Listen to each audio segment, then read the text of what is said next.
Pak. Dari sini kami sebenarnya jelas ini identitas lesbian, tapi identitasnya tidak tahu siapa aja kaum tersebut. Nah,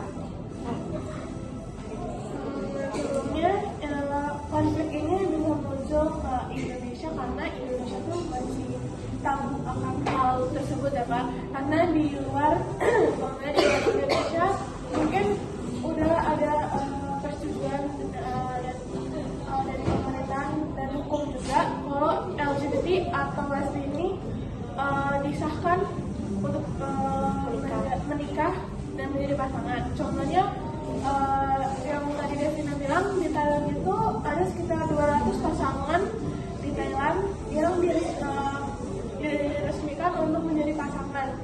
Nah itu emang banyak kok komentar-komentar yang masuk, salah satunya dari Indonesia yang paling banyak Pak.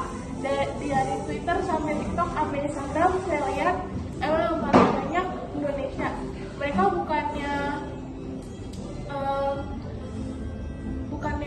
ngerasa kayak apa ya, bukan seneng gitu loh Pak komennya, tapi mereka kayak menjudge kayak ih kok bisa suka sama cewek, kok bisa suka sama cowok. sebenarnya sih ini ya kayak di Indonesia kan emang belum boleh, dan Indonesia tuh masih terikat banget kan sama agamanya, tapi tetap aja di Thailand itu ya negara mereka dan di Indonesia negara kita, itu yang menyebabkan konflik. Dan banyak juga di Indonesia masih yang kayak lo gak apa-apa, ini kan suka saya, kayak gak peduli negara saya gimana. Itu juga menyebabkan mereka justru malah kena diskriminasi gara-gara hal itu, bukan ada yang pendukung atau apa. Meskipun masih banyak pendukung yang ada, tapi mayoritas lebih menolak.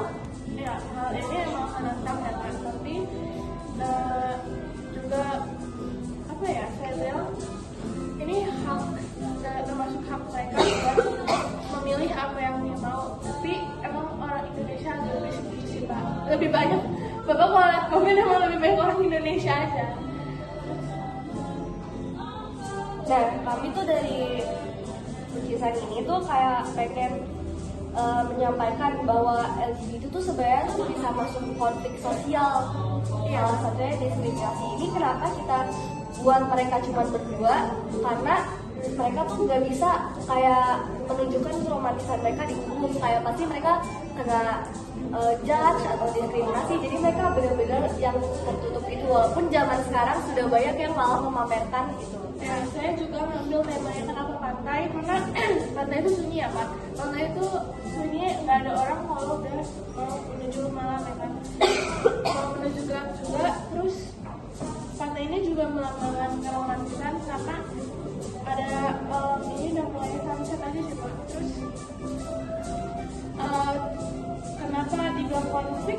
Ya karena di Indonesia sendiri beberapa orang contohnya LGBT itu yang LGBT malah pindah untuk luar negeri dibandingkan untuk tinggal di Indonesia. Karena kalau tinggal di Indonesia salah satu konfliknya dia diskriminasi sama keluarga, tetangga, pertemanan mereka. Penolakan itu Pak. Terus juga ada sempet kayak kaum LGBT kena kekerasan karena mereka terang-terangan di depan muka umum. Ya, segitu aja mungkin presentasi dari kami. Terima kasih. Nah ini saya bertanya sedikit ya. Ya. Indonesia itu kan tadi kan dijelaskan banyak yang lesbian dan LGBT itu kan malah pindah tinggal di luar negeri kan. Alasannya apa kalau Indonesia menolak itu menurut kalian alasannya? Alasannya pertama dari keluarga ya, karena merasa malu dan pastinya kayak Terus juga kan biasanya meskipun mereka bisa adopsi anak, tapi kan bukan dari anak sendiri, ya, jadi juga malu. keluarga mungkin